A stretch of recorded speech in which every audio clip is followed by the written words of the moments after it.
अस्सलाम वालेकुम किसान भरावो की हाल है। उम्मीद करता वहां कि बिल्कुल फिट फाट हो सो। जनाबे वाला 1847 के बारे आज गल करनी है। 1847 1509 तो 1692 तो बाद आई। 1692 का की हाल होया तो सारे पता है।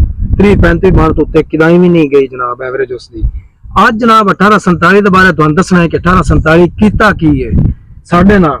जनाब 1847 के बारे दावे दो सन। एक इहदी बहुत ज्यादा एवरेज आती है नंबर 1। नंबर 2 कि इदा जनाब ये कोई बीमारी नहीं है। एवरेज बहुत ज्यादा आती बीमारी नहीं है।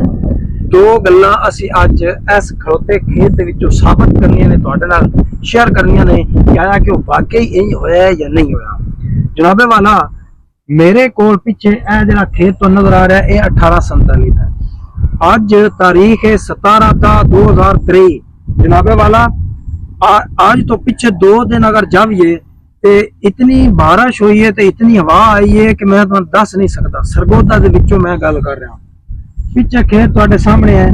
तकरीबन 4 तो 5 दिन तक हारवेस्ट भी हुंदा है। तुहाडे सामने सारा जबरदस्त खड़ोता है। इस गल दा सबूत है, इहदा तना वाकई मजबूत है। ए जनाबे वाला एक बूटा पट के मैं इत्थे रखिया तुहाडे कोल। ए वेख लो इहदे ते जनाब ये सारी खड़ोती है। फिर इहदे मुजराल देखो जरा, जूम करो जरा, मुजराल विखाओ जी। इतना जबरदस्त इहदे ते फल है। तने दी मजबूती तुहाडे सामने। ए खेत सारा जनाब तुहाडे सामने खड़ोता है। इहदे नाल होर वैरायटियां लगियां ने, मैं तुहानू विखाना कि किवें डिग्गियां पईयां ने। बल्कि हुण ही इत्थे जूम करो पूरा विखाओ जी। ए दूसरी अदर वैरायटियां ने और देख लो सारी डिग्गी पई है। ए डिग्गी पई है। ए उधरों फिर ए डिग्गी विखा के फिर इधर आओ।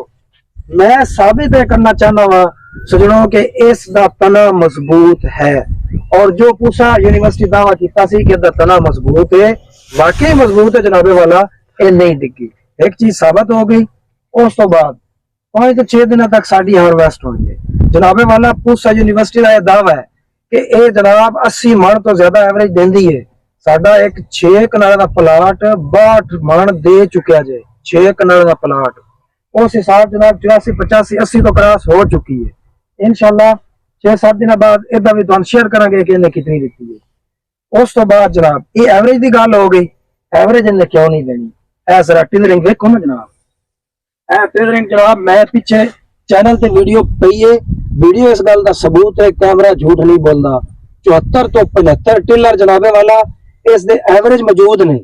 टिलर मेरे को इतना टाइम नहीं कि मैं वीडियो गिना ते वीडियो लंबी हो जाए। ओदे च मैं लाइव गिने हुए ने, वो अपने टिलर वेख लेना।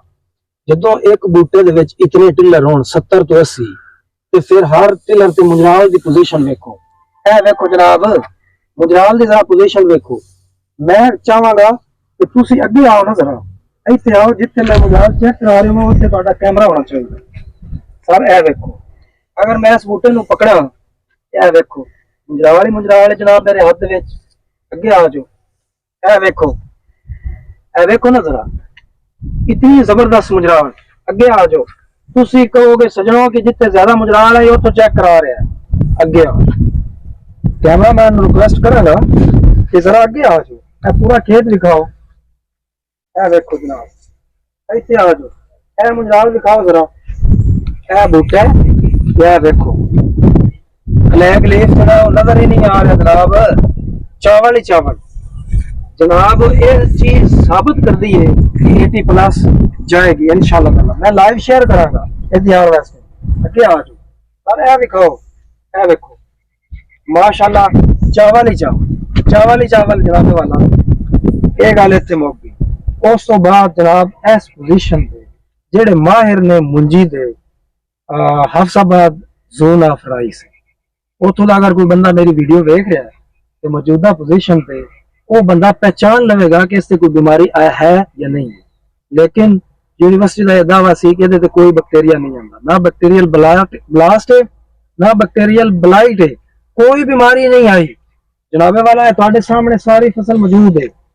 एक एक दाना जनाब इदा महफूज है। मैं रिक्वेस्ट करांगा कि ए लैन इथों ना जरा इहदे ते कैमरा मारो। आ जाओ प्लीज। इस दूसरे कैमरा मारो। ए जरा लैंड दिखाओ। इस तरह पर दी पूरी लैंड दिखाते जो नाल नाल। ए देखो जनाब इस नूं जरा ऑब्जर्व करो। इहदे ते कोई है बीमारी। और चावल का साइज जरा दिखाओ जूम करके प्लीज। ਸਾਈਜ਼ ਵਿਖਾਓ ਇਸ ਦਾ ਬॉडी जी अब्दुरमान साहब ये दसिया नहीं तुसी ये कितने दिन दी फसल है सर ये 90 दिन दी फसल है शिफ्टिंग तो बाद लेकिन ये 90 तो कुछ दिन पहले तैयार हो गई है सर देखो ना तकरीबन 100 ਦੇ ਲਗਭਗ ਦਿਨ ਵਿੱਚ ਤਿਆਰ ਹੋ ਜਾਂਦੀ ਹੈ माशाल्लाह और ਇਹਦੇ ਤੇ ਮਿਹਨਤ ਹੋਈ ਹੋਈ ਹੈ ਦੇਖੋ ਅਗਰ ਪੂਸਾ ਯੂਨੀਵਰਸਿਟੀ ਦਾਵਾ ਕਰਦੀ ਹੈ ਕਿ 80 ਤੋਂ ਉੱਤੇ ਜਾਂਦੀ ਹੈ 80 ਤੋਂ ਉੱਤੇ ਅਸੀਂ 100 ਦੇ ਕਰੀਬ ਲੈ ਜਾਈਏ ਤੇ ਸਾਡੀ ਕਮਾਲ ਤਾਂ ਫਿਰ ਤਾਂ ਹੈ ਨਾ अब्दुरमान साहब कोई जरा किधरे गल आओ ना ए बूटा दिखाओ क्यों नहीं दिखाते इधर आओ ए देखो जनाब ए बूटा देखो माशाल्लाह ए दिखा रहे हो जी ए बूटा देखो जी ए देखो जी ये नहीं है कि कोई एक मखसूस बूटा मैं दिखा रहा जनाब ऐसा बूटा दिखाओ ए दिखाओ हर बूटा दिखाओ जिथे जाओगे जनाबे वाला तो टिलर ही टिलर नजर आ अदर अगे विच आओगे ए अगे आ जाओ ए दिखाओ बूटा सारे टिलरिंग देखो इतनी जबरदस्त टिलरिंग और फ्रूटिंग देखो ए देखो ना ए मुजरार नाल भरिया पे फसल दी मौजूदा कंडीशन सजणों इस गल दी गवाही दे रही है फसल दी मौजूदा कंडीशन इस गल दी चीख चीख के गवाही दे रही है कि मैं 80 मन तो ऊपर जाना ही ना ते इंशाअल्लाह ताला अल्लाह दे फजल नाल अगर हालात ने साडा साथ दिता ते साडी एकड़ जो इंशाअल्लाह ताला 80 तो ऊपर जाएगी सर हुण आखिर ते भी दसो भी ये लैंड दा तरीकाकार कि किसी अगर कस्टमर ने बीज लेना होवे क्योंकि तुस दा फार्मर हो दुकानदार नहीं हो ते इदा की तरीकाकार है जनाबे वाला बड़ा सिंपल जा एड्रेस भी दसना एड्रेस है कि 36 जनूबी तहसील जिला सरगोदा कांडीवाल रोड आके अगर किसी देखनी है फसल वो इस टाइम खड़ोती है देख सकते हो ठीक हो गया अगर तुसी ऑनलाइन सीड मंगवाना चाहते हो वो जनाब ऑनलाइन भी सीड मिलेगा लेकिन सर साडे कोल सिर्फ 2 एकड़ 3 एकड़ सॉरी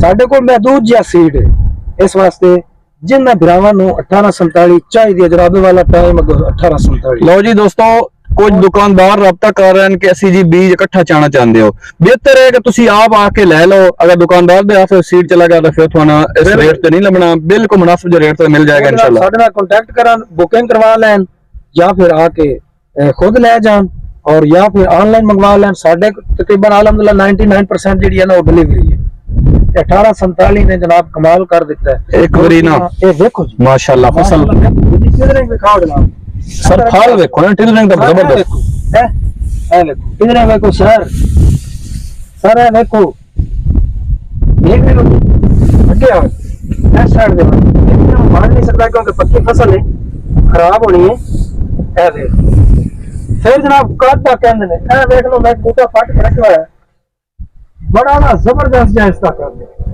है देखो मुनासिब जा कर दे जनाब इसका ए बूटा दिखा दो एक बूटा मैं तो काट के ना लाल रखा है बड़ा मुनासिब जा कर ऊपर बाहर पटा फिर भी नहीं टिकता इतना इसका तना मजबूत जनाबे वाला आज दी वीडियो सिर्फ और सिर्फ एक मकसद सी कि मैं जो देखा कि 1692 वाले यकीन जानो बंदे रोंदे बीमारी ने तबाही मचा दी पूसा यूनिवर्सिटी अगले 5 तो 7 साल तक ये बीमारी नहीं आने लगी जनाबे वाला इस वास्ते मैं क्या कि अगर लोग 1692 इतने परेशान है ऐसी वैरायटी जी है इतनी जबरदस्त उन्होंने भी क्यों ना मुतारफ करवाई जाए वैरायटियां घट जनाब घट खर्चा स्प्रे थोड़ी कोई नहीं जनाब बीमारी कोई नहीं आती ज्यादा एवरेज लो जी सभी उम्मीद करता हूँ कि 1847 के बारे जितने भी तुहाडे ज़हन दे सवालात सन वो कवर हो गए होने अगर फिर भी कोई तुहाडा सवाल रह गया तो तुसीं ना कमेंट बॉक्स के अंदर